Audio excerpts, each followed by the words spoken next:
Letter B. Paul models Elijah, Elisha, and Jesus, which tells you his gospel is authentic and powerful. Now, you're probably reading that and thinking, what on earth are you talking about?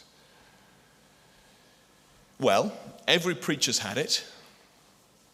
We do notice, by the way, when someone falls asleep, just saying.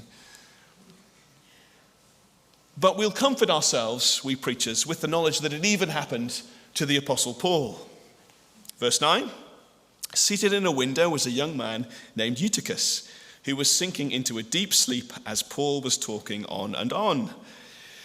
When he was sound asleep, he fell to the ground from the third story and was picked up dead. Paul went down, threw himself on the young man and put his arms around him. Don't be alarmed, he said, he is alive. Let me ask you, what does this remarkable miracle remind you of? Well, if you know the Old Testament, it should remind you of Elijah. You can look it up later, 1 Kings 17, verse 21. Remember, who stretched himself out on a boy 3 times and cried out to God to raise him. If you know the Old Testament, it might also remind you of the prophet Elisha. You can look that up, 2 Kings 4:34. And of course, there are also echoes of Jesus, right? Who raised the dead. Poor Jairus' daughter. Lazarus, his friend.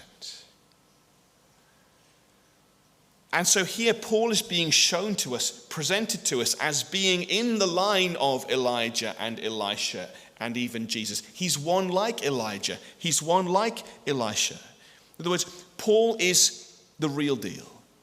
He's an authentic preacher who's come from God with the real gospel. It's also a reminder, if I could put it this way, that the gospel raises the dead. Now, of course, here in Acts we see something which seems very dramatic, the bodily raising of this boy. Now, we don't live in what we call the apostolic era anymore. God has not promised us that he will do these miracles through us today, though, of course, he's God and so therefore more than capable. This is actually a pointer to a greater resurrection.